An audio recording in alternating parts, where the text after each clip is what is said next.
Hello বন্ধুরা, আমি সারা চলে এলাম আজকে একটা নতুন ভিডিও নিয়ে। আশা করছি তোমরা সবাই খুব ভালো আছো আর আমিও খুব ভালো আছি। তো আমরা সকাল সকাল বেরিয়ে পড়েছি রাধা মাধব মন্দির যাওয়ার জন্য। রাস্তায় প্রাকৃতিক সৌন্দর্য দেখতে দেখতে আমরা পৌঁছে গেলাম মন্দিরে। এটা হচ্ছে মন্দিরের প্রধান গেট, মানে এন্ট্রান্স। এটা দিয়ে মন্দিরে ঢোকার রাস্তা। আমরা মন্দিরে ঢুকে দেখি মন্দিরটা বেশ ফাঁকা জায়গাতে এবং পরিষ্কার পরিচ্ছন্ন, খুব শান্ত একটা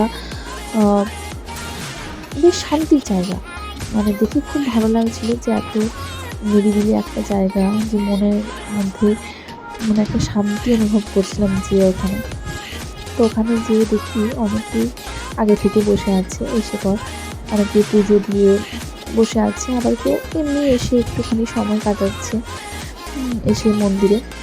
তো তারপর আমরা ভগবানের দর্শন করি, ভগবানকে প্রণাম করি এবং অনেক কটা মূর্তি ওখানে আছে রাধাকৃষ্ণের। তারপর মন্দিরে প্রণাম করে আমরা মন্দিরের চারপাশটা একটু ঘোরার জন্য বেরোলাম। তো এটা দেখি অশোক গাছ। আমি কিন্তু এই প্রথমবার অশোক গাছ দেখলাম। তোমরা কে কে এই অশোক গাছ দেখেছো আমাকে কিন্তু অবশ্যই কমেন্ট করে জানিও। তো তারপর মন্দিরের পেছনে, হ্যাঁ, এটা একটা দেখি বেশ বড় একটা গাছ, কিন্তু কী গাছ আমার ঠিক জানা নেই।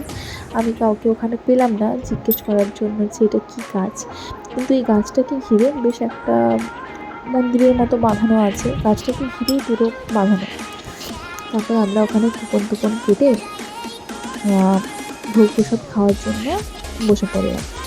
তো ভোগের মধ্যে ছিল বাসন্তী পোলাও, তারপর দই পটল, তার সাথে সাদা ভাত, মুগের ডাল, একটা পনির আলুর তরকারি, একটা সয়াবিন আলুর তরকারি, তার সাথে চাটনি আর পায়েস।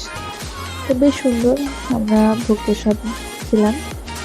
তারপর একটু রেস্ট নিয়ে আমরা বেরিয়ে পড়লাম বাড়ির জন্য। টাটা। যদি আমার ভিডিও ভালো থাকে লাইক, কমেন্ট, শেয়ার।